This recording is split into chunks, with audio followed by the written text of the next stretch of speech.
mengalami yang namanya kegelisahan.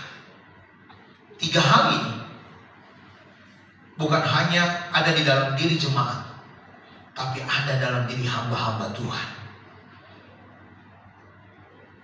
Kita juga pernah takut, kita juga pernah gelisah, kita juga pernah bingung.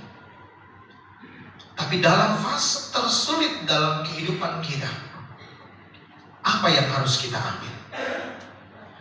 Fase tersulit dalam kehidupan kita, sepanjang tahun ini, saya percaya dan yakin semua kita yang hadir pada saat pagi hari ini pernah mengalami fase tersulit dalam kehidupan ini. Sepanjang 2024 sampai hari ini ada fase tersulit dalam hidup kita, sehingga kita bingung, kita gelisah, kita takut. Sepertinya Tuhan kok nggak membuktikan, Tuhan kok nggak menjawab, Tuhan kok nggak mengerjakan, Tuhan kok nggak melakukan sesuatu dalam hidup saya, ketika saya mengalami yang namanya kebingungan, kegelisahan, dan ketakutan.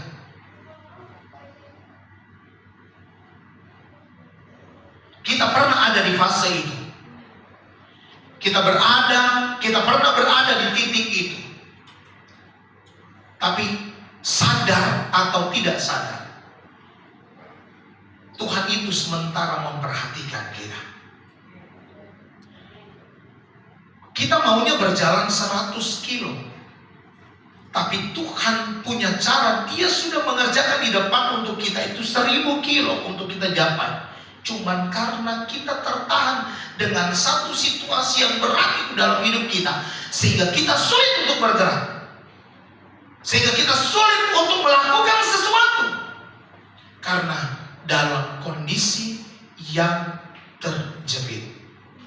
Tapi apa yang dilakukan oleh Daud pada saat itu, yang dilakukan oleh Daud pada saat itu, ketika dia bingung, gelisah, dan takut karena rakyatnya sudah marah, ingin melempari dia dengan batu.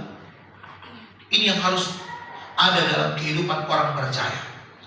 Di tahun 2024 mungkin kita banyak sekali salah mengambil keputusan. Mungkin sepanjang tahun 2024 ada banyak salah kita mengambil sebuah tindakan. Tetapi hari ini firman Tuhan datang buat kita.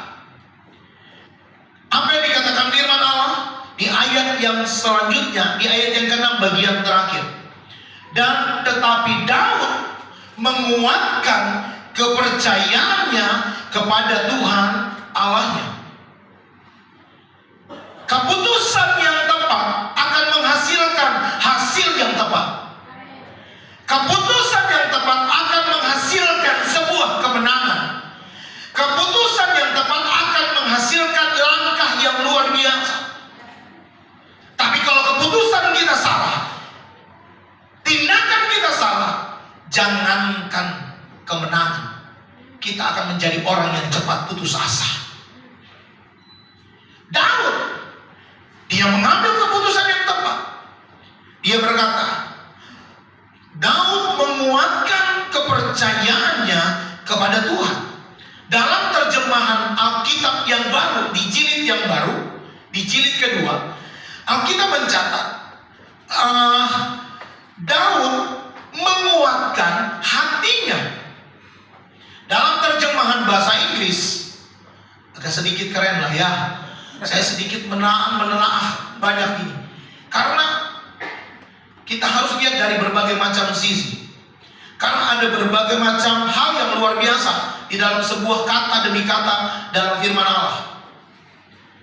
Dalam terjemahan yang baru, di jilid yang baru, ada kata-kata yang bisa mempermudah kita untuk memahami firman Allah. Di terjemahan yang baru tadi mengatakan menguatkan hatinya. Terjemahan bahasa Inggris King James Version, asik ini. Ya. Itu berkata bahwa